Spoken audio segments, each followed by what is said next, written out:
Memphis took on Temple for the second time, looking for some get back after a loss on the road. How's that for get back? PJ Haggerty to Musa Cisse. Skies for the jam. Give it to me one more time. Got a blast from the big man. That one, number 5 on SportsCenter Top 10 last night. Temple hung around in this one, especially in the first half. A strip for PJ Haggerty.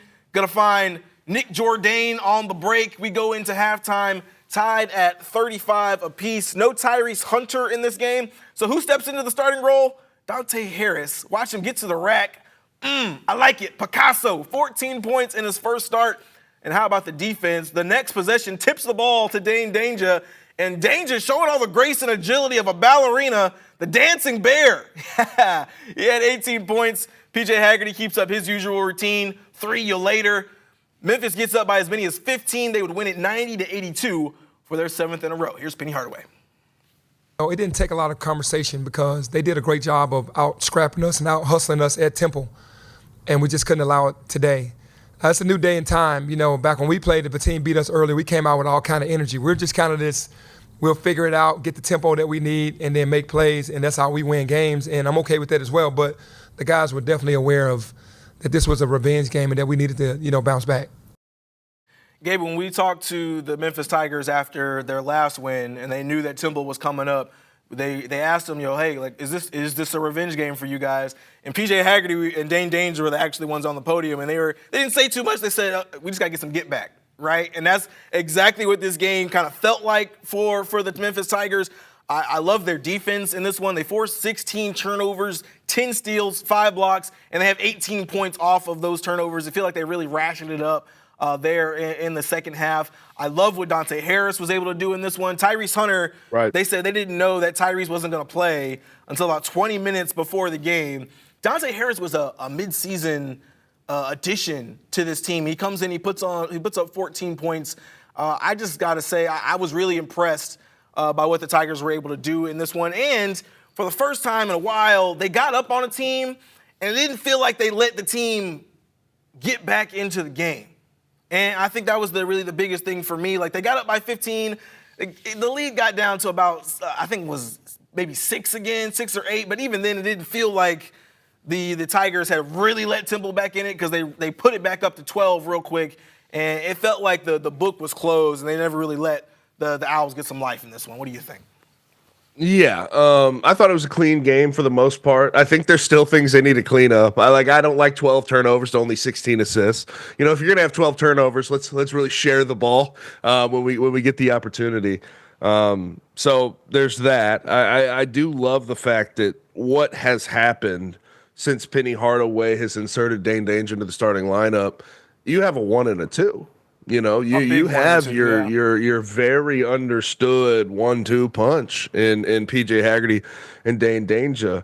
And obviously both of them the past 2 games have been phenomenal for you. They I believe against Tulsa, they both were in the 20s. This one, 20 and 18, 20 for PJ Haggerty, 18 for Dane Danger. We've also seen games where one of them doesn't have it and the other one picks it up. So I really like what that adjustment that Penny Hardaway made, what that has come to, what it looks like at this particular moment. So that's been nice to see. And then I think the other part of it is just the ability they have, and this goes to the Dante Harris point. In the past, guys go down, you don't really have replacements. Yeah. You don't have anybody who can pick up the slack. We certainly saw that last year.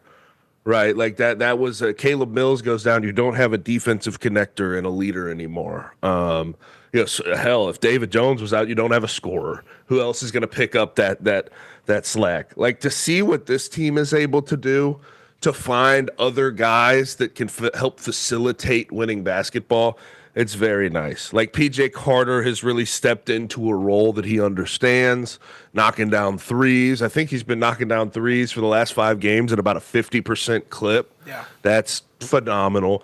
Dante Harris, he's a mid-season acquisition. You have no idea what he's going to look like. He's got talent. That he's good enough, but is he going to learn the system and be able to mesh and meld quick enough? You don't know that answer. Like, there's just no way of knowing that answer. And Tyrese Hunter, obviously understood it, and he became very trusted by Penny Hardaway. But Tyrese Hunter goes out. Here's Dante Harris. He's able to fill in, get 14 points, couple steals, do the same things, quite frankly, that Tyrese Hunter has been doing for this team. So I think the strings that Penny Hardaway pulled by putting Dane Danger in the starting lineup and the ability this team has to beat you in multiple different ways with multiple different people helping along the way. Those are the most impressive things. And that's why this is the first time since 2014, I believe, that they have won 20 in their first 25 games. So they're pacing the season better than they have ever in the Penny Hardaway era and better than they have in the span of a decade. Yeah, and I think a big thing there is you see this Memphis Tigers team, and they had a hiccup, right, against Temple a couple of weeks ago.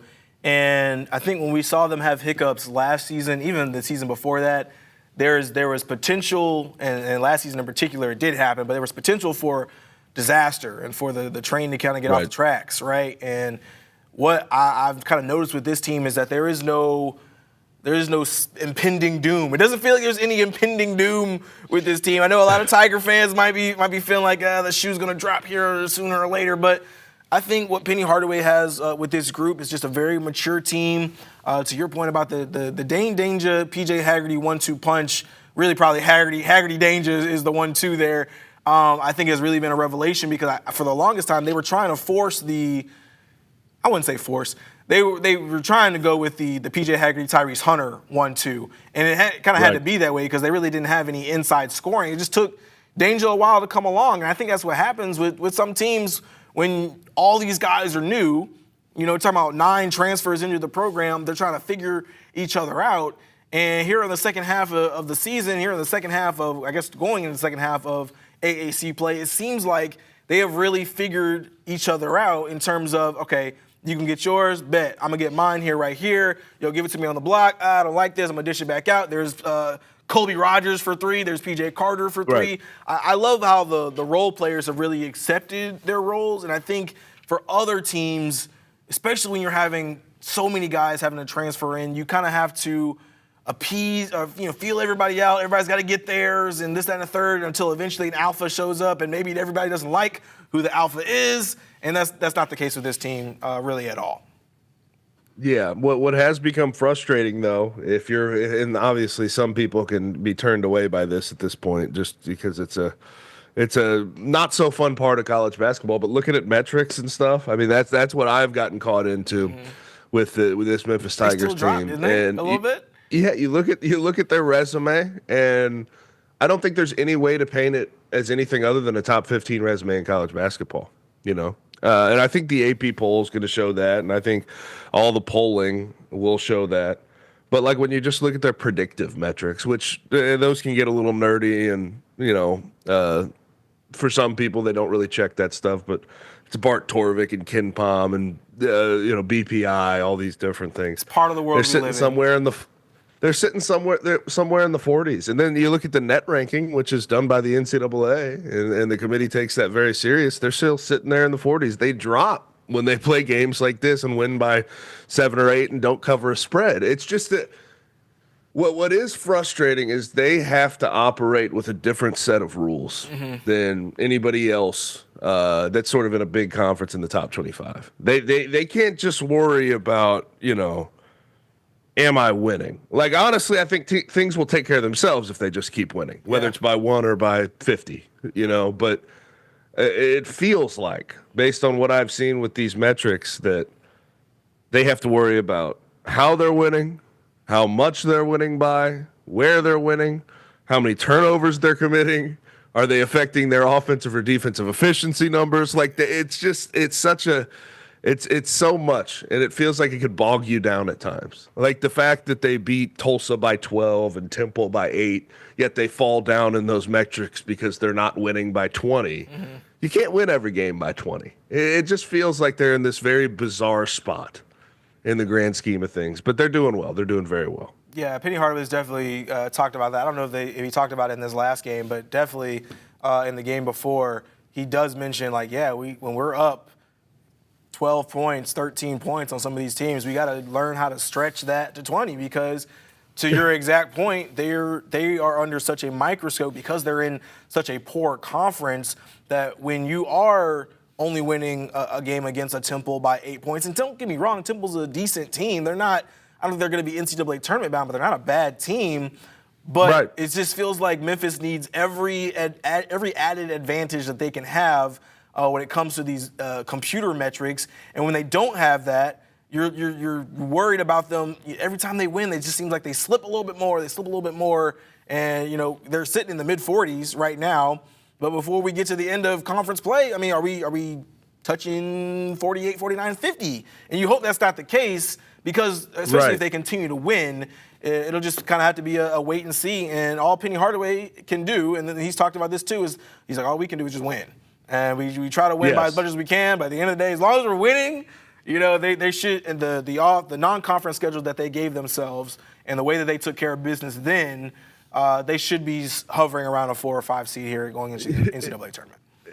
And just one more quick thing. It's just like looking at the net, it just doesn't make sense. You know, like some of these things it just boggles the mind. Like SMU, as of last week, was ahead of the Tigers. SMU is picked to be out of the tournament, according to Joe Lenardi at ESPN. And Memphis is picked as a 5 seed.